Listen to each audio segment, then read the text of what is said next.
You ever get that feeling that something just doesn't add up, no matter how many times you look at it?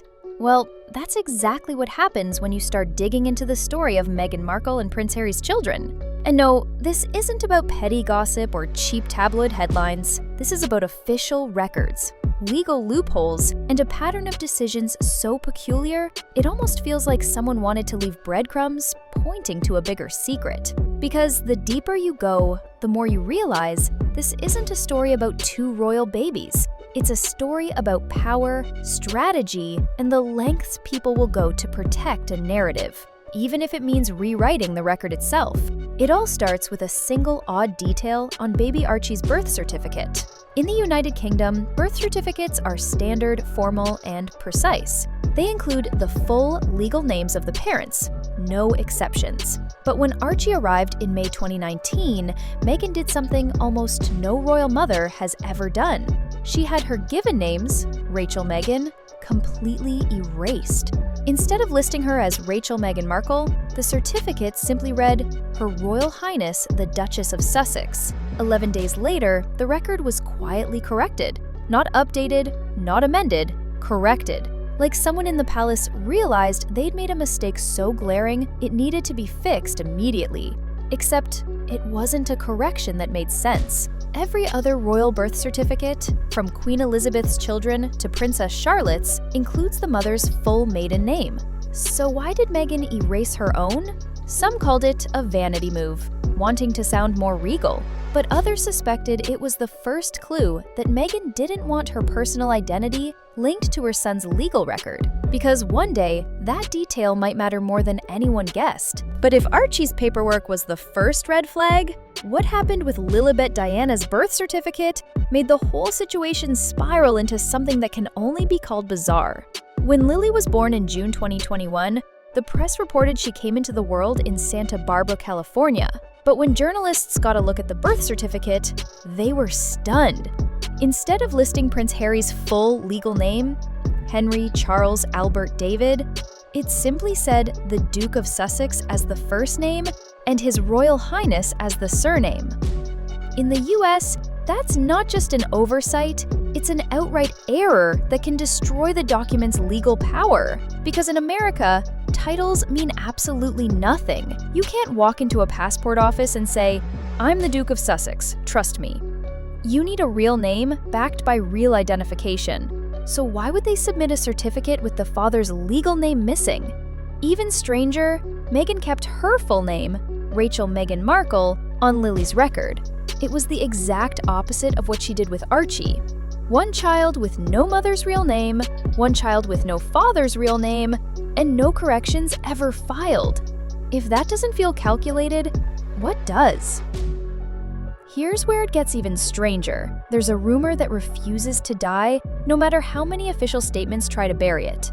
That Lilibet wasn't actually born in California at all, but in Colorado. Sounds random, right? Except Colorado has something California doesn't: extremely permissive surrogacy laws.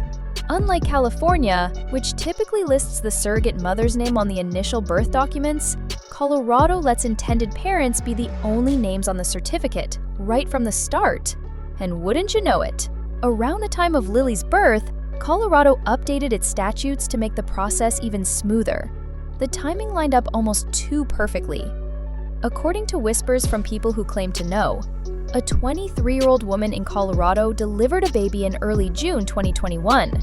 That woman has never been named. She signed a non-disclosure agreement so strict, she practically vanished from public life. And then, days later, Meghan and Harry announced the birth of their daughter, without a single verified image of the baby in a hospital setting. Coincidence? Maybe. But stack that next to the paperwork fiasco, and it starts to look a lot more like a strategy. Of course, Meghan tried to squash the rumors by sharing a personal story that made headlines around the world.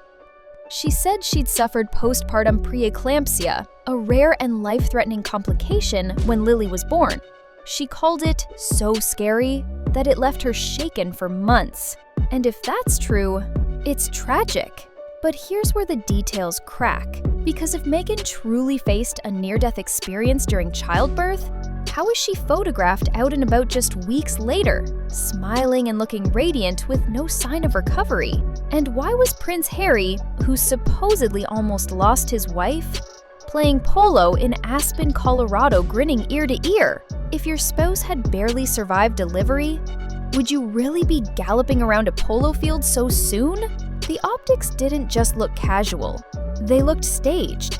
And they fuel the suspicion that maybe Meghan was never the one in the delivery room in the first place. And then there's the paperwork itself. In the United States, the document everyone saw wasn't the final certified birth certificate. It was something called a certificate of live birth, the kind hospitals issue before the state record is finalized. Normally, the full certificate comes later, stamped with official seals, confirming the legal parentage. But to this day, no one has ever seen Lily's final California birth certificate. It's as if the preliminary version was just enough to make the announcement, but never intended to be the permanent record. Which begs the question, what does the real document say? And why didn't they release it to end the speculation once and for all? That missing name isn't a footnote. It's a potential legal disaster. Because without Harry's actual name on the certificate, he has no official parental rights over Lily under US law. No custody claim, no inheritance guarantee, no say in her future. If Meghan decided tomorrow to leave and take Lily with her, Harry would have no recognized legal standing to stop it. And if you think that sounds too sinister to be real, consider this. Archie's paperwork did the opposite. Meghan erased her own name. 2 kids, 2 sets of documents, and each parent only fully linked to one child. Once might be an oversight, twice is a pattern.